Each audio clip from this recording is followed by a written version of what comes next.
Hello everyone, I am Unupama Kormukar, a student of Jogomaya Devi College. So my topic is linear programming problem, dual and primal. What is linear programming problem? Linear programming problem are optimization problem which the objective function and the constant are all linear. To every linear programming problem, maximization problem, there is an associated sometimes somewhat artificial maximization problem and vice versa. The mathematical significance of this association pairs of problem is very great. It has two problems, primal problem and dual problem. What is primal problem? In the primal problem, the objective function is a linear combination of n variables. There are m constants, each of which places an upper bound on a linear combination of the n variables. The goal is to maximize the value of objective function subject to the constant. A solution is vector of n values that achieves the maximum value of objective function. The second one, or the artificial problem, is called dual problem. In dual problem, the objective function is a linear combination of n m values that are the limits in the m constant. From the primal problem, there are n dual constant, each of which places a lower bound on a linear combination of m dual variables. The relationship between primal and dual is summarized as follows. 1. The dual has as many variables as there are constraints to in the original problem. 2. The dual has as many constraints as there are variables in original problem.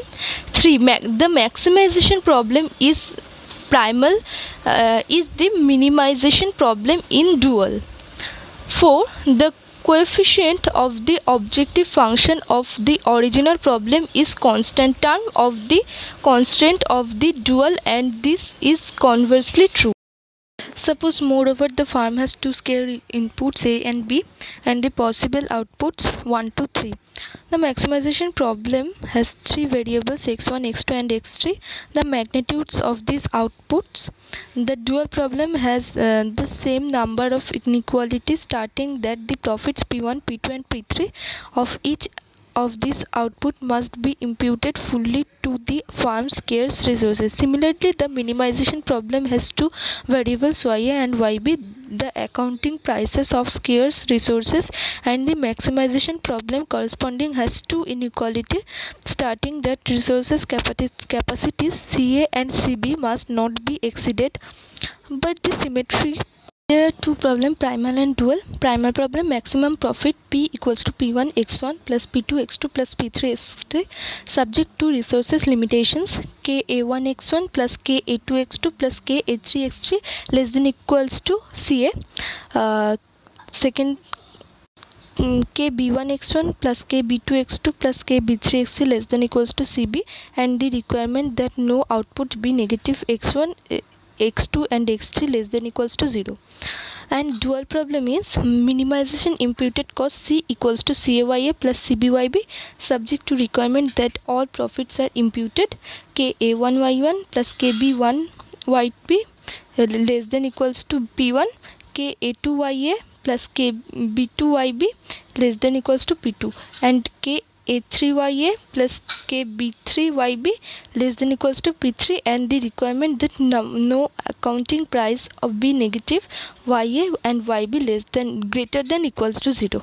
It is now easy to prove the following very useful theorem. If it is feasible to find any value p dash of variable p which is to be maximized and any variable c dash of the dual variable which is to be maximized, p dash will never exceed c dash. In presence of illustrative case, the reason is obvious.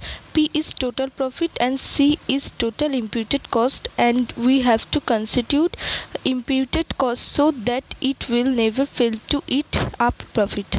Generally, to prove the theorem, consider first the problem of the left.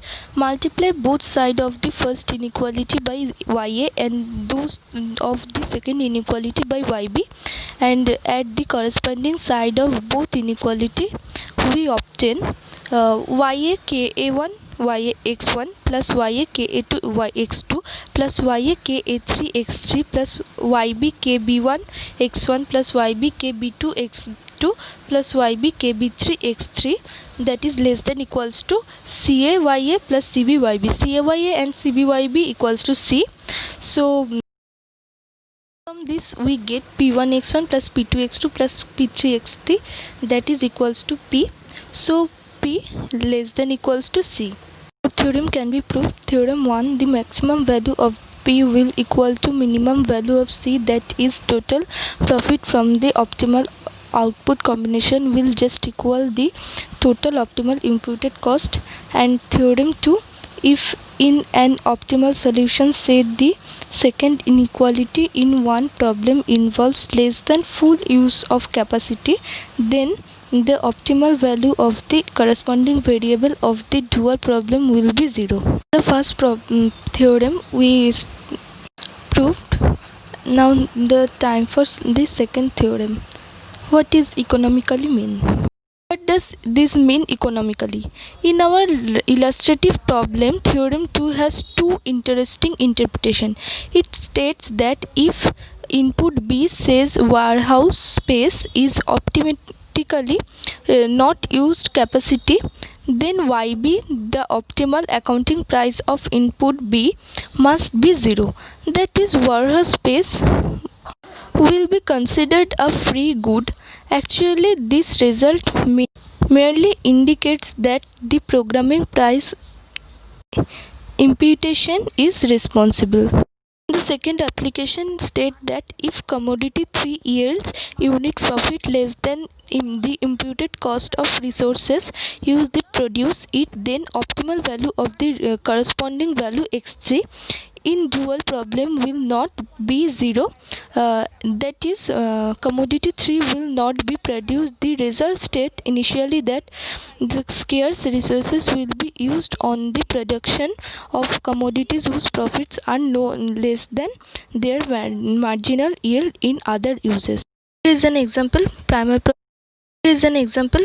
problem. Minimize 28m plus 400t plus 200r subject to m plus 90 plus 0.8 are greater than equals to 30. Second one is 0.6m plus 2t plus 0.7 r greater than equals to 23, where m, t and r greater than equals to 0. And the dual problem is maximize 30y1 plus 23y2 subject to y1 plus 0.6 y2 less than equals to 28. Second one is 9y1 plus 2y2 less than equals to 400.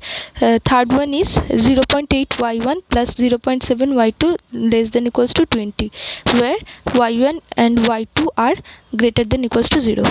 Here y1 and y2 are artificial variable of dual program.